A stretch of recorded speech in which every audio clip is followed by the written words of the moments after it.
Hello, everyone. Welcome to the show. I'm excited to be joined by my friend and business partner, Mr. Michael Vincent. We do these sustainability shows every week, and Michael and I work together on fuel reduction, emissions reduction, plastics waste reduction, all with monetary gains. So it's a lot of fun. It is a lot of fun.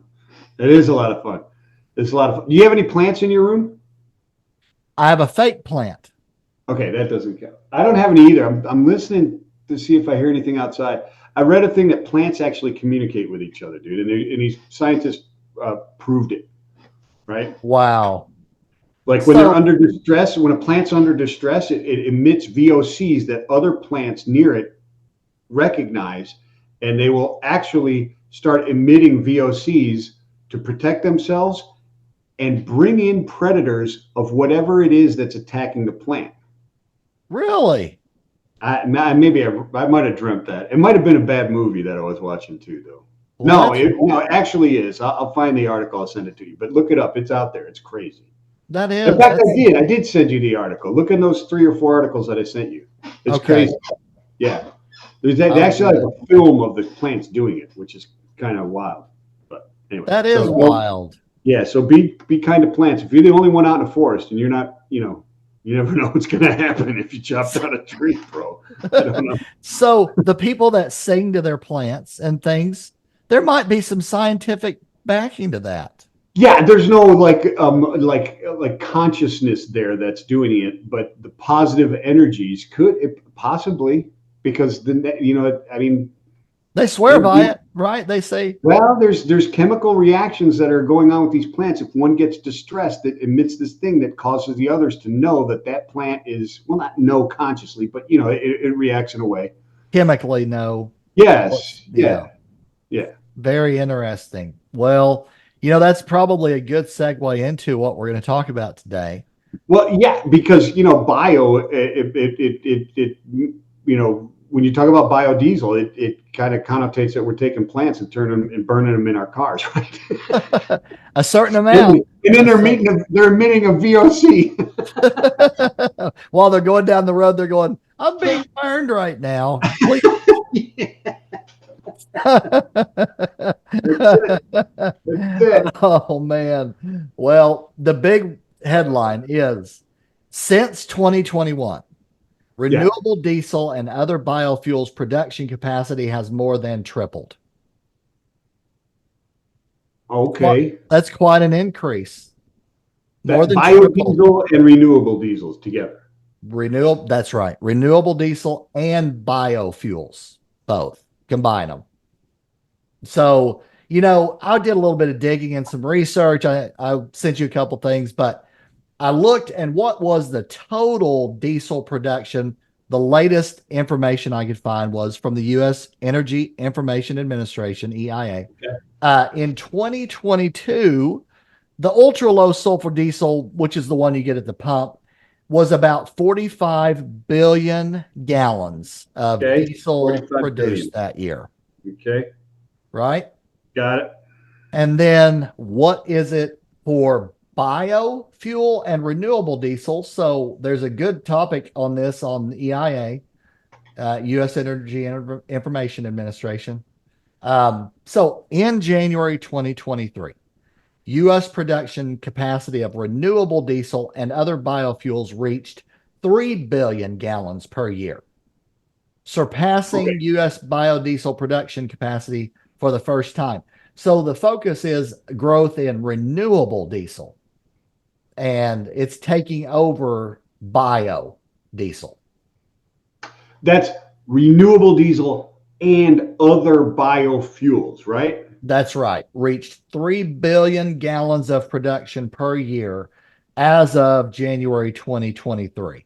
There's always a lag on this information, right? There's always, absolutely there is. So, and that's compared to biodiesel specifically, right? So, right. Yep. Okay. So renewable diesel is a fuel that is chemically equivalent to petroleum diesel and nearly identical in its performance characteristics. I'm quoting from the article. The same is not true of biodiesel, which is chemically different from petroleum diesel. So renewable diesel is more like a real diesel, or It's a closer intimate imitator. it's in composition and performance both. Is that the sole difference between the two? Well, so great segue. There's Ah, another topic on EIA. What is I biodiesel? have one other question. Doesn't ethanol come from corn? Yes, All right. mostly, I think. Why isn't that included as a biofuel then? That's a good question. I'm That going to must read be. from the Alternative Fuels Okay. Data Center of the EIA. It is Right. saying biodiesel is a domestically produced renewable fuel that can be manufactured from vegetable oils, animal fats, or recycled restaurant grease for use in diesel vehicles or any equipment that operates on diesel fuel. So that's biodiesel. It's made from vegetable oil, animal fat, recycled restaurant grease. Those sorts of things make up a biodiesel. Yeah, we did a show on that. If you're vegan, this is not necessarily the fuel for you. That's right. Your biodiesel may not be vegan. That's exactly right. It may not be. You never It know. very well could not be. It could Yeah. be. It And, could be and depending on vegetable. where the restaurant grease comes from, it may smell like McDonald's French fries when you're crewing down the road. You never know. Yeah, is that peanut oil or is it canola? But I don't know. some of the biodiesel comes from animal fat, some of it comes from vegetable oils, Right. and some of it comes from restaurant grease, which could probably be 5 different things, honestly. So that's bio. I've eaten it in places where that you wouldn't want to burn that oil in there. Oh, I've eaten greasy spoons where they don't know how long they've had that oil. what if you could drive your car down the road and it smelled like McDonald's fries? See, that would not be fair because I try and eat healthy, but that would. I would probably stop. My recirculator button was on all the time because I'd be Right. eating constantly. I bet money that you'd stop at more fast food places if you burned a fuel that smelled like McDonald's fries.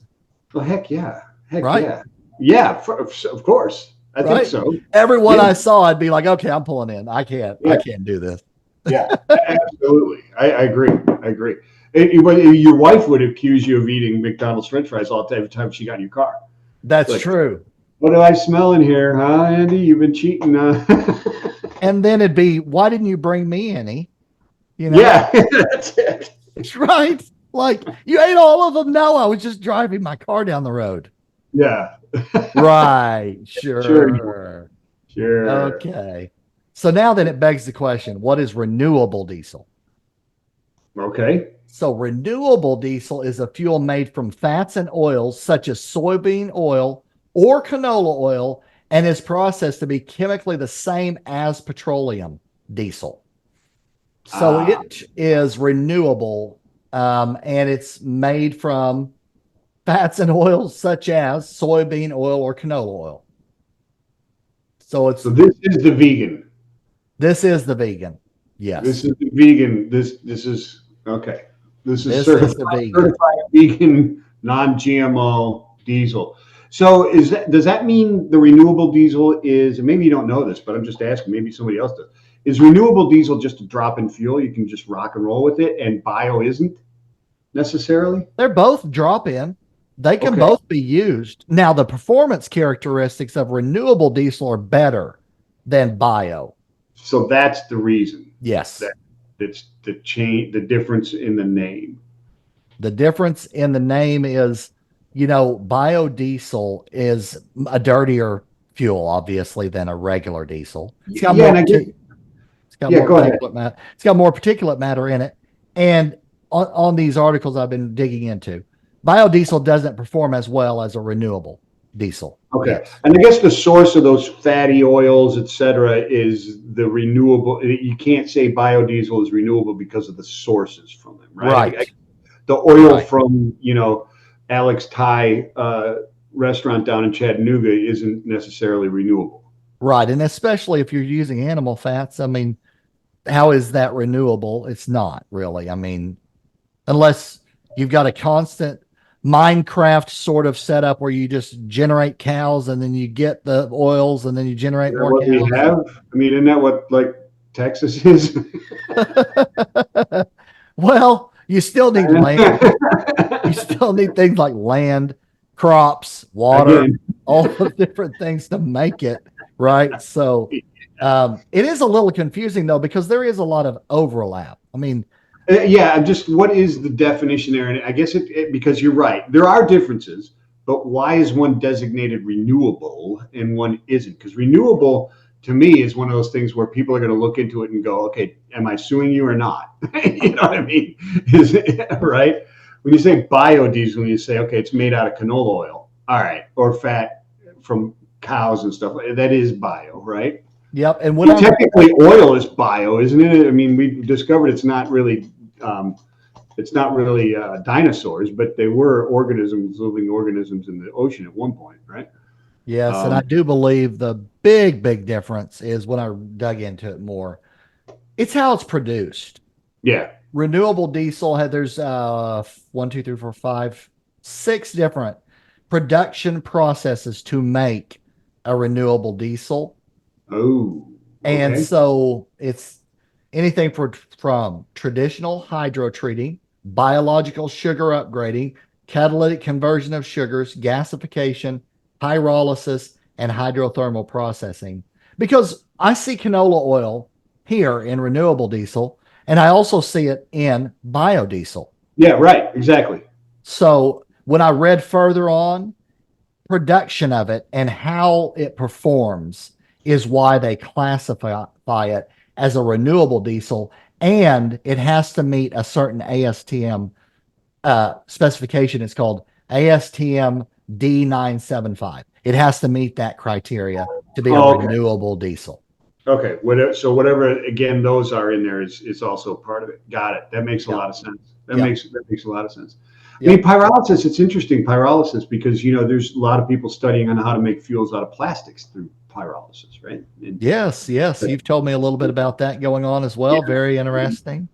it's interesting stuff. That's a technology that's moving forward. I'm looking at in so is this capacity being met with demand? That's what I get. Okay, so that's a great question. And it looks like to me from reading the article, it's being driven by government policy. It is being So driven by government government policy. policy is kind of a tailwind driving demand for it that is increasing, then increasing the capacity, right? I mean, I got you. Yep. So government policies. So I'm going to read from the article. It Okay. says rising targets for state and federal renewable fuel programs and and the renewal of biomass-based diesel tax credits are driving this growth in U.S. renewable diesel capacity. So it's policies It's for policy. for you need to use a certain amount of renewable diesel or biodiesel, and then you and I podcasted about this. There are tax credits Yeah. for producing a biodiesel or a renewable diesel. And Gotcha. so they're giving them tax credits. They are saying to the states and the federal programs that you have to use a certain amount of this every year. So those two things, you're doing tax credits and mandates as well. So I believe honestly, that's probably driving it more than anything else. Gotcha. Gotcha. And in the one article there, the report from the EIA, right? Did you look at the map that's there? Yeah, I saw a chart and a map on there. Yeah. Yeah, I mean it's interesting to me where people think of biodiesel and maybe in renewable diesel, at least the layman does, and I do it when I start thinking about it. But then I realize you think it's like competing with big oil, right? And it's competing certainly with fossil fuel. But if you look at where the production is, it's Louisiana and Texas, right? Right.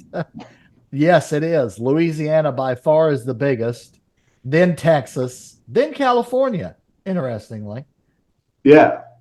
Well, And I then mean, I what? get that. California makes sense to me. That's where I would have put all the biggest ones, where people are, taking, sunflowers and squeezing the oil out of them and then making it into biodiesel or renewable diesel. But from this map, it suggests to me that it is big oil that's doing this, right? And are they under the mandates to produce certain percentages? Are they getting mandates, or is it just incentives? I haven't heard any mandates yet. Have you? I've only heard of mandates that there's a certain amount of biodiesel and renewable diesel by year that has been put out by the federal government for use by the market. And so that would drive a fuel producer to do more of that, I'm I sure. got you. I Yeah. got you. Then Yeah. that totally makes sense. That totally Yep. makes sense. So, it is one of the things is, I guess, the biodiesel and renewable diesel is the sustainability of the source, right? I guess would be part of the driving thing, right? Because eventually, because you hear reports, we can get into this in some other time, but the Permian Basin productivity is on the decline, and it's just going to dry up, right? Is what they're is where we're heading with that. It's not, the production isn't increasing. It's drying up, and it's not because people are quitting drilling. It's because the oil's just not there anymore. But so eventually you run out. It's not sustainable forever. So we got to figure out something else. Is it sustainable from the other side of the word sustainable, as in not emitting GHGs and NOx gases and that type of stuff when you start talking about biodiesel and renewable diesel? Is it clean or burning? Yes. In general, yes. In general, you're getting less emissions coming off of those. Okay. All right. Yep. All right. Yep. So this isn't so, and you can see where I'm going with this. So this isn't something that you drop in and go, hey, it's biodiesel, so now it's clean as hell, right? It's just great and everything else. It runs great, but you still going to need something like cyber fuels with this, right? Right. Yep. It still emits particulate matters into the air, PM 2.5s and PM5s and PM10s. It still does do that. It's just not at as high a level as a traditional diesel. So that's Yeah. the upside. And certain states, including California and Illinois, are mandating a certain amount of biodiesel be used, for instance, in the rail industry.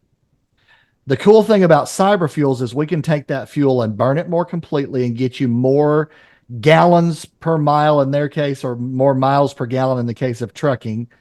We can lower the gallons per mile for rail. We can increase the miles per gallon for trucking. Both are fuel economy. But Yeah. yeah, we can help burn that fuel more completely, emit less into the air, and then we also lubricate the engine. We remove carbon from the engine. And studies show an average on big engines of 26.73% fuel economy improvement. And we're collecting more and more of those all the time. So it's a it's a net savings while going greener, which is awesome. Yeah. Yeah. No, it absolutely is. It's awesome, and that's why I'm involved with it, because it Right. it makes sense. It saves money, which anytime we can free up capital and not spend it on that and spend it on something better, something more altruistic, something better that helps the planet or help other, and actually make an impact on environmental effects. That I'm in 100%. I'm in 100%, and I Me love it. too. I love it. Me too. I love Um, it. yeah, we just got to keep producing more of this stuff, right? I guess That's right. It's that's what it growing is. really fast, as you know, Michael. Yeah, no, it really is. I know it is. I know it is. But when you're using biodiesel and renewable diesel, is the lubricating factor of like cyber fuels, is that an important thing to replace? Because didn't ultra low sulfur diesel loses its lubricity and actually hurts the engine more than like normal, right? Yeah, the chemical process that refineries use pull lubrication out of the fuel when they remove sulfur. So ultra low sulfur diesel has much less lubricity than the old regular sulfur Right. diesel, right? Which theoretically would harm the engine more, or you'd see more wear and tear on the engine, right? That's right. Theoretically. So yeah, the lubricating effect of cyber fuels is very helpful. Um, And the crazy thing, depending on what the actual source of is for the renewable diesel or the biodiesel, has different lubrication properties in it. So Oh, what we do, regardless of whether you run a diesel, renewable diesel, biodiesel, we're lubricating the engine. yeah, So uh, if it's a really ultra low sulfur diesel that you're running, great, we're lubricating. If it's a renewable diesel that by its properties has more lubricity, we're still lubricating the engine so that, that you don't have the wear and tear. Yeah, excellent. That's very cool. It's very cool. All right, I've learned a couple things here today, Andy. I appreciate it. Professor Andy again. There he is.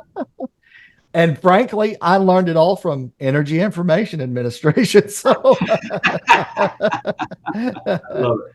I oh, love it. well, it's fun talking about all these sustainability topics. It's a whole lot of fun. And thanks again for coming on, Michael. Of course, always, my friend. I love it. Peace and love, everybody. Peace and love, as Michael would say. And we will see you guys on the next one. Take care. Click the link. Yes, click the link.